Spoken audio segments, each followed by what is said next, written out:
근데 오늘 말씀에 나오는 북이스라엘 백성들은 우리의 신앙의 선배들인데 앞서갔던 사람이니까 앞에 있으니까 저 사람 보고 따라가면 되겠구나, 이렇게 따라가면 안 돼요. 야, 나는 저렇게 하면 안 되겠구나, 이렇게 배우실 수 있기를 주님으로 부탁을 드립니다.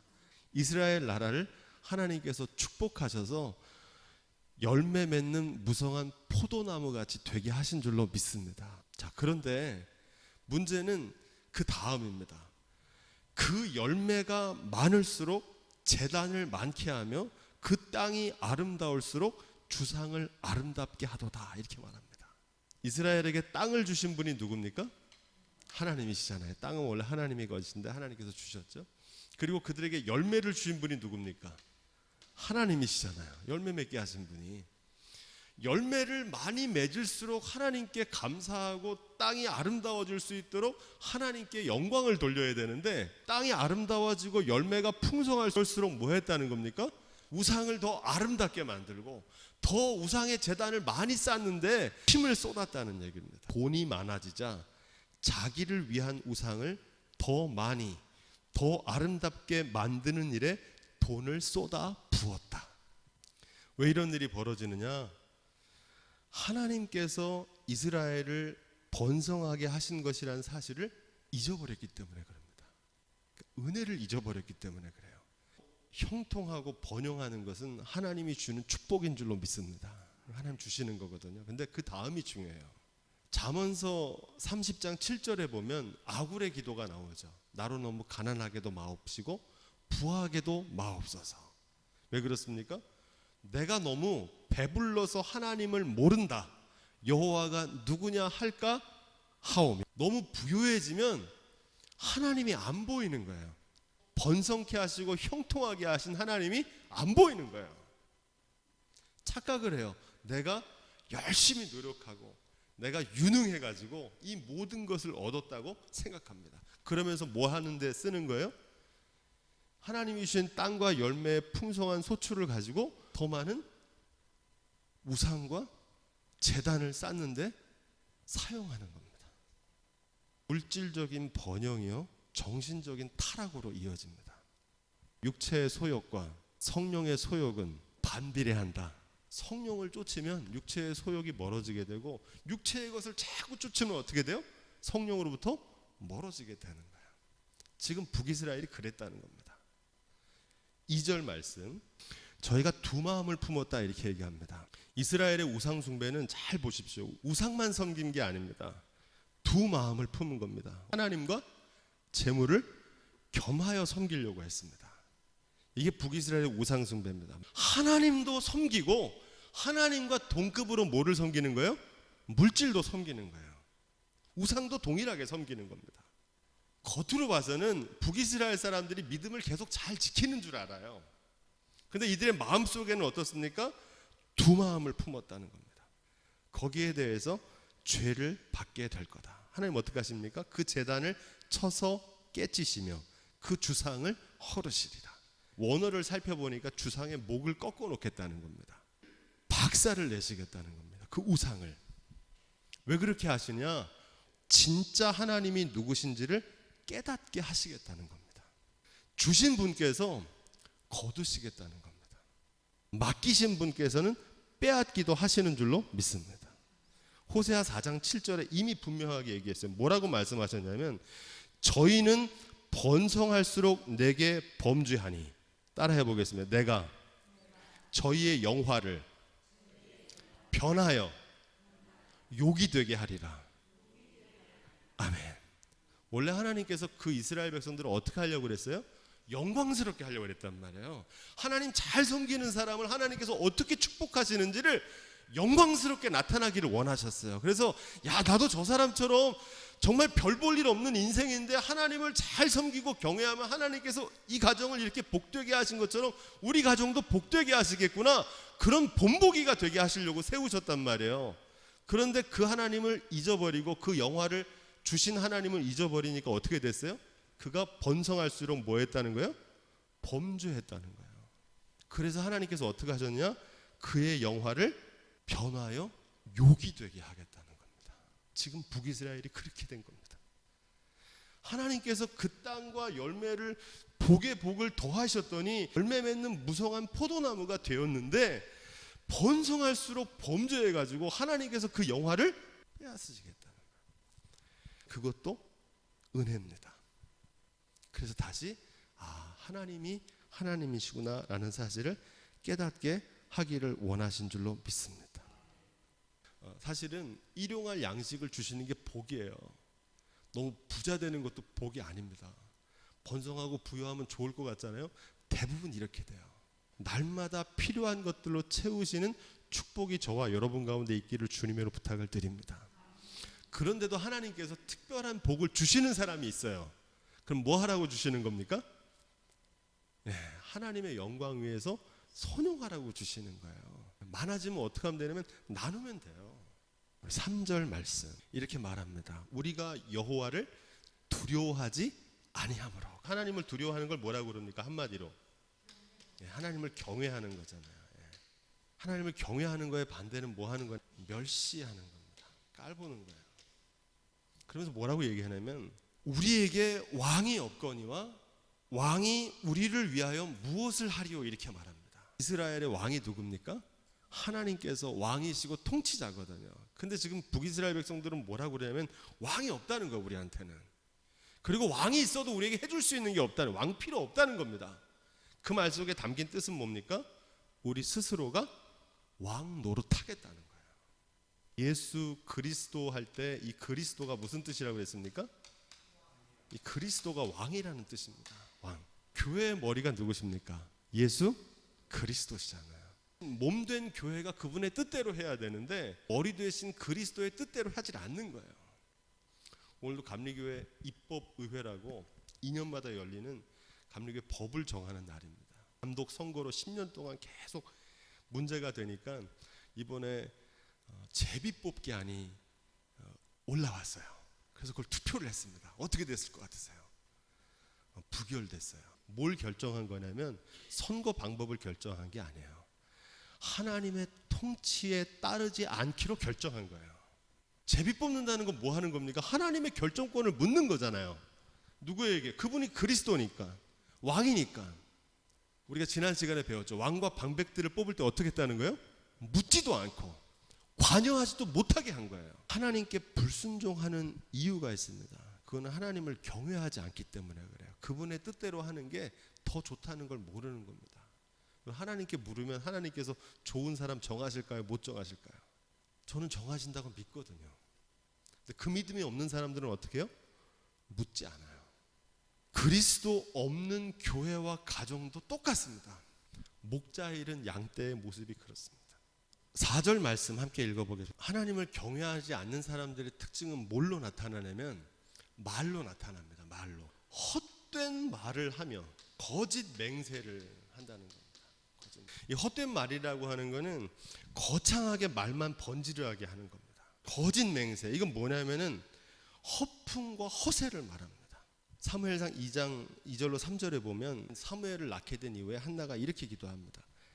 심히 교만한 말을 다시 하지 말며 오만한 말을 너희 입에 내지 말지어다. 여호와는 지식의 하나님이시라 행동을 달아 보시니라. 교만한 말을 다시 하지 않고 오만한 말을 너희 입에 내면 안 된다는 겁니다. 왜? 그 말을 누가 듣는 거예요? 하나님이 들으시는 거예요. 더 중요한 건 뭐냐? 하나님께서 그 말대로 심판하신다는 겁니다. 마태복음 12장 36절로 37절에 보면 아주 귀한 말씀이 나옵니다. 내가 너희에게 이르노니 사람이 무슨 무익한 말을 하든지 심판날에 이에 대하여 신문을 받으리니, 따라해 볼까요? 내 말로 의롭다함을 받고 내 말로 정죄함을 받으리라. 아멘. 헛된 말을 내며 거짓 맹세를 바라며 언약을 세우니 그 재판이 하나님의 심판이라는 거거든요. 그 말에 대해서 하나님께서 반드시 심판하세요. 우리가 한 말에 대해서 바디랑에 돋는 독한 인진 같다 이렇게 말합니다. 헬라어 원어를 찾아보니까 이게 독풀, 독초입니다. 독초. 그래서 그걸 끓여서 하면은 독약이 되는 거예요. 근데 그게 어디 난다고 그래요? 밭이랑에 난다는 거예요. 밭에 나는 거 먹잖아요. 그 옆에 뭐도 있다는 거예요? 이 독초도 같이 있다는 겁니다. 악한 말과 선한 말이 같이 있어요. 사단은 말로 역사하거든요. 말로 해방하고. 근데 어떻게 역사하냐면은 바디랑에 있는 독한 인진같이 역사해요. 그럴듯한 말을 하면서 거기다가 악한 말을 섞어 넣어요. 이걸 분별할 수 있어야 됩니다. 감언이설로 미혹합니다. 사단은 속여요, 말로. 근데 분별하기가 어려워요. 왜냐하면 이게 바디랑에 나 있는 독한 인진 같거든요. 섞여 있어요, 이렇게. 디모데후서 2장 16절에 보면 독한 창질의 썩어짐과 같은 말을 한다 이렇게 말합니다. 누가 그러냐면 후메네오와 빌레도가 그랬다 이렇게 말합니다. 초대교회도 있었어요, 이런 사람들이. 교회 안에. 그것도 후메네와 빌레도는 어떤 사람이냐면 평신도도 아니에요. 교회 지도자 중에 있었어요, 그런 사람들이. 어떤 말을 한 거냐면 16절에 보면 속되고 헛된 말장난을 일삼았다 이렇게 말합니다. 그런 말들이 성도들의 마음속에 들어가지고 하나님의 뜻이 이루어지지 못하도록 회방하고 방해하는 일들을 지금도 역사하고 있다는 사실을 분별할 수 있는 지혜가 있기를 주님으로 부탁을 드립니다. 5절 말씀, 여기 사마리아 거민이 베다윈의 송아지를 인하여 두려워할 것이다 이렇게 말하는데, 이 베다윈은 베델의 별명입니다. 베델에 세운 금송아지 우상숭배를 가리킵니다. 우상숭배는 제가 자주 말씀드리지만 하나님 아닌 것을 하나님처럼 섬기는 것, 하나님 아닌 것을 하나님보다 더 사랑하는 게 우상숭배입니다. 물질, 돈을 하나님보다 더 사랑합니다. 건강, 명예, 인기를 얻고 싶고 사람으로부터 자꾸 칭찬과 위로를 얻으려고 그러더라고요. 심지어 여기는 자녀도 우상이 될 수 있습니다. 다 소중한 거잖아요, 그죠? 근데 중요한 건 뭡니까? 이게 하나님이 아니고 하나님이 주신 것인 줄로 믿습니다. 더 중요한 건 뭐냐면 그 영광이 떠나간다는 거예요. 이게 소중한데 영원하지 않고 썩어지는 것이고요, 사라지는 것이고 이 땅에 두고 가는 것이고 변하는 겁니다. 그래서 여기에 마음을 두면요 반드시 실망해요. 영원한 가치인 하나님의 말씀, 의와 진리와 사랑과 평화와 기쁨과 감사를 추구하며 살아가기를 주님의 이름으로 부탁을 드립니다. 요건 안 변해요. 어떤 상황이 바뀌어도 이 하나님의 진리의 말씀 변하지 않고요, 무슨 일을 하든지 사랑으로, 감사로, 기쁨으로 열매 맺기를 주님의 이름으로 축원드립니다. 그렇게 살아야 된다는 겁니다. 6절 말씀, 우상 숭배의 결과는 수치를 당한다는 겁니다. 부끄러움 당한다는 겁니다. 나중에 창피를 당할 거라는 겁니다. 자기들의 계의를 부끄러워할 거라고 그러는데, 이 계의라는 말은 요즘 안 쓰는데 무슨 뜻이냐면 의논하여 낸 꾀, 계략이라는 뜻입니다. 계략, 계획, 악한 계획. 어떤 계의를 갖고 있었냐면 남유다에는 예루살렘 성전이 있고 거기 성전 안에 법궤가 있잖아요. 근데 북이스라엘 나라에는 성전이 없어요. 법궤도 없죠. 그러니까 어떻게 한 겁니까? 베델에다가 뭘 만들었어요? 금송아지를 만들어서 그거로 법궤를 대신하려고 하는 계의를 세운 거예요. 그런데 그 계략이 어떻게 될 거라는 겁니까? 부끄러워하게 될 것이라는 겁니다. 물 위에 거품같이 될 거다. 물 위에 거품처럼 사라지게 될 거라, 허망한 거라는 겁니다. 여러분, 우상은 심판날에 아무 소용이 없습니다. 우상은 구원할 힘이 없어요. 지켜주지 못한다는 겁니다. 외식하는 신앙을 왜 하면 안 되냐면 애프터 서비스가 안 된다고 말씀드렸죠. 나중에 하나님 앞에 갔을 때 나는 널 모른다고 그러는 거예요. 왜 사람에게만 보이려고 그러고 사람에게만 인정받고 사람에게만 칭찬받는 거에 관심을 두니까 하나님하고는 아무 상관없는 신앙생활을 하다가 가는 사람들이 많거든요. 이런 헛된 우상을 섬기지 않기를 주님으로 부탁을 드립니다. 8절 말씀, 여기서 아웬은 벳아웬이라고 하는데 베델이라고 하는 명칭입니다. 베델은 하나님의 집입니다. 그래서 교회 이름도 베델교회 이렇게 많이 짓잖아요. 좋은 이름이에요. 하나님의 집. 그런데 그 베델이 어떤 곳이 되냐면 우상 숭배의 터전이 된 겁니다. 믿고 섬기던 그들의 재단이 황폐하게 될 거라는 겁니다. 그러면서 뭐라고 그러냐? 우리를 가리우라 이렇게 얘기하면 산들한테 창피하다는 거예요. 우리 속담으로 얘기하면 쥐구멍에 들어가고 싶다는 얘기입니다. 우리 위에 무너지리라, 이 말은 무슨 얘기냐면 산이 무너지면 어떻게 되면 깔려 죽잖아요. 그러니까 차라리 죽는 편이 낫다는 거예요. 지금 이스라엘 백성들이 자기들이 열심히 우상을 섬겼는데 그 우상이 아수르로부터 지켜줬습니까? 못 지켜줬습니까? 못 치게 좋잖아요. 그날에 그런 부끄러움을 당한다는 거예요. 누가복음 23장 30절에 나오는데 이 말씀이 호세아서에 나온 말씀 예수님 그대로 하신 겁니다. 그때가 언제냐면 마지막 때. 공력이 드러나는 순간이 온다는 겁니다. 비가 오고 창수가 나는 날 이 판가름이 나거든요. 지금은 잘 몰라요. 근데 나중에는요 판가름이 납니다. 그런데 그날에 잘 믿는 줄 알았는데 그 믿음이 얼마나 헛된 믿음이었는지가 드러난다는 겁니다. 수치와 모욕을 당하게 된다는 것입니다. 바라기는 우리의 믿음이 마지막 날 비가 오고 창수가 나는 날에도 그 위기를 극복하고 이겨낼 수 있는 그 진짜 믿음이 될 수 있기를 주님의 이름으로 축원드립니다. 9절부터 10절. 기브아의 시대로부터 범죄했다 할 때 이 기브아의 시대는 우리가 지난 시간에 배웠죠. 약속의 땅에 처음 들어갔을 때 사사 시대입니다. 그때부터 죄를 범했다는 겁니다. 어떤 죄를 범했냐? 두 가지 죄를 범했다 이렇게 얘기합니다. 하나님을 경외하지 않고 왕노릇한 죄입니다. 하나님 멸시한 거고, 또 한 가지 죄는 뭡니까? 하나님 아닌 다른 것을 섬긴 우상 숭배입니다. 광야를 통과해 가지고 40년 헤매다가 요단강을 건너 가지고 여호수아와 그 백성들이 약속의 땅에 들어와 가지고 정착하던 날부터 지금까지 이 두 가지 죄를 계속 저질렀다는 거예요. 면하였도다. 지금은 면했다는 겁니다. 아직 징계를 받지 않았어요. 하지만 내가 원하는 때가 이르면 반드시 심판을 받게 될 것이다. 이렇게 말합니다. 만민이 모인 아수르와 바벨론에 의해서 심판을 받게 될 거라는 겁니다. 지금은 어떤 시대냐면요, 여로보암 2세 때예요. 호세아가 지금 예언하던 때는 이스라엘이 솔로몬 시대 다음으로 번성했던 시대입니다. 그러니까 지금 굉장히 잘 나가는 거예요. 탄탄대로가 열리는 잘 나가는 순간이라고 지금은 생각하는 거예요. 면했다고 생각하거든요. 근데 여러분, 하나님의 마지막 심판 때를 피할 수가 없을 거라는 겁니다.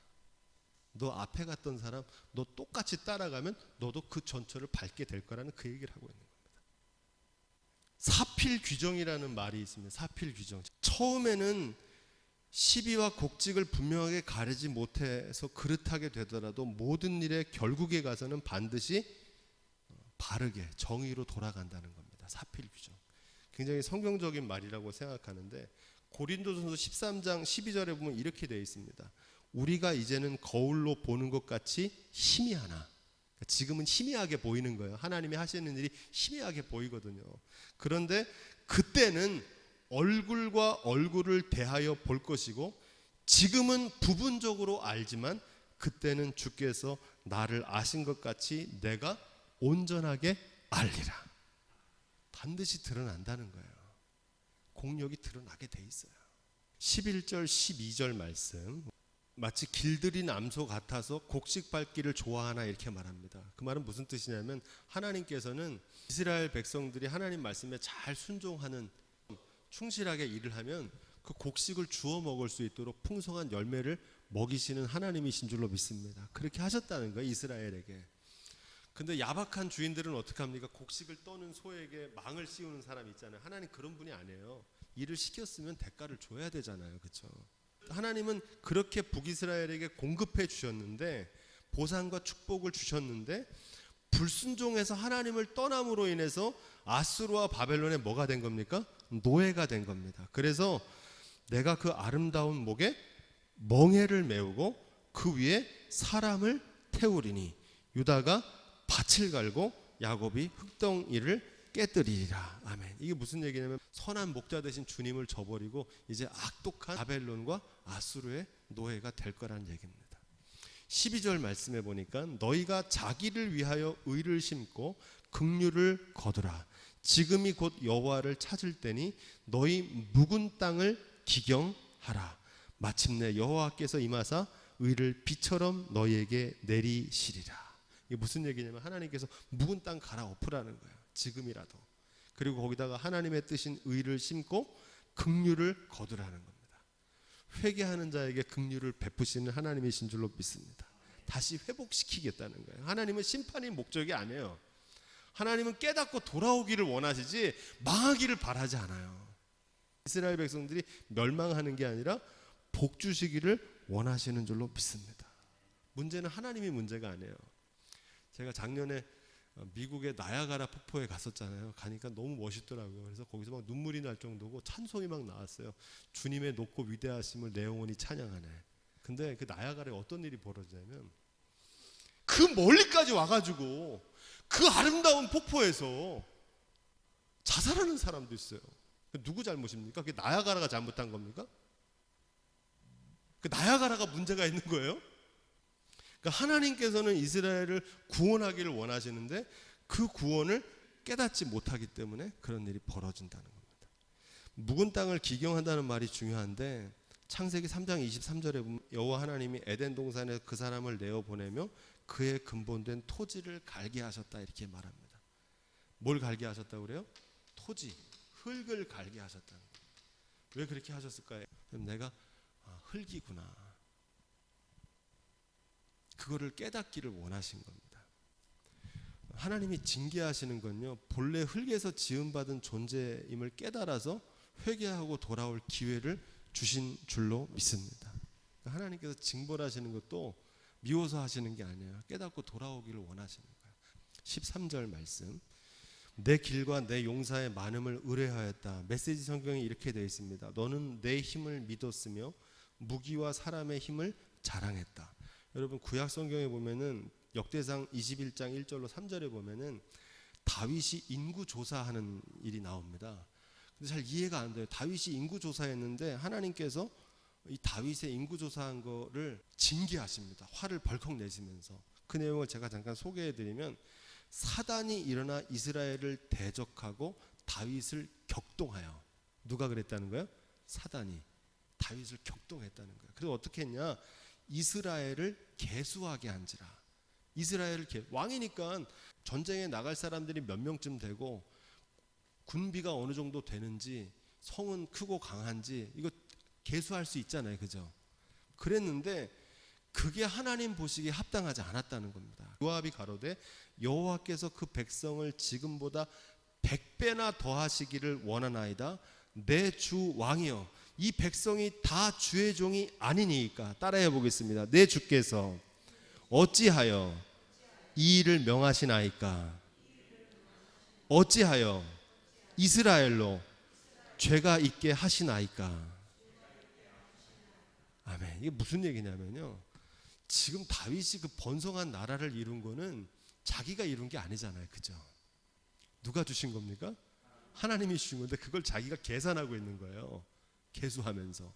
그게 하나님 보시기에 악한 일이었다는 겁니다. 7절에 이렇게 됩니다. 하나님이 이 일을 괘씸히 여기사 이스라엘을 치심해. 하나님께서 이스라엘을 치세요. 뭐 했다고? 계수했다고. 단순히 계수한 게 아닙니다.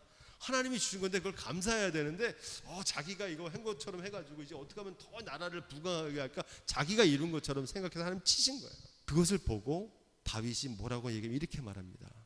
내가 심히 미련하게 행하였나이다. 하나님 앞에 이렇게 자백합니다. 오늘 북이스라엘도 마찬가지입니다. 이렇게 깨닫고 돌아오면 되거든요. 내가 미련했습니다. 마치 이건 뭐 내가 잘해가지고 얻은 것처럼 생각했는데 사실 돌이켜보니까 다 하나님의 은혜였습니다. 깨닫고 돌아올 수 있는 지혜가 있기를 주님으로 부탁을 드립니다. 그러면 살아요. 14절 15절 시작. 왕이 없는 결과는 뭐냐면 요란과 소동이 일어난다는 겁니다. 백성 중에. 우리가 지난 시간에 읽은 대로 사사기 21장 25절 마지막 절은 이렇게 기록된다고 그랬죠. 그때에 이스라엘에 왕이 없으므로 사람이 각각 제 소견에 오른 대로 행하였더라. 왕이 없으니까 자기 소견에 오른 대로 하는 거예요. 자기 가고 싶은 대로 막 가는 거예요. 상황 따라 형편 따라 다수결로 목소리 큰 사람이 결정하게 합니다. 하나님의 통치권을 무시하는 결과로 해서 어떻게 되느냐? 오늘 말씀에 신뢰가 나오는데 살만이 전쟁의 날 베다벨을 회파한 것 같이 열왕기하 17장 3절로 18절에 보면 나오는데 아수르 왕 살만 에셀이 올라와서 당시의 왕이었던 이름이 똑같아요. 호세아를 친고로 호세아가 조공을 드립니다. 그런데 마지막 결과가 어떻게 되냐면 여호와께서 이스라엘을 심히 노하사 그 앞에서 제하시니 따라해 보겠습니다. 유다 지파 외에는 남은 자가 없느니라. 아멘. 다 멸절하고 유다 지파 몇 사람만 남고 다 도륙을 당합니다. 하나님을 떠난 나라, 하나님을 떠난 백성, 하나님을 떠난 교회, 하나님을 떠난 가정의 운명도 이와 같습니다. 어떻다는 겁니까? 새벽 이슬처럼 하루아침에 눈 깜짝할 사이에 멸절하게 될 거라는 겁니다. 무거운 마음으로 말씀을 전했습니다. 하나님께서 깨닫는 은혜를 주실 줄로 믿습니다.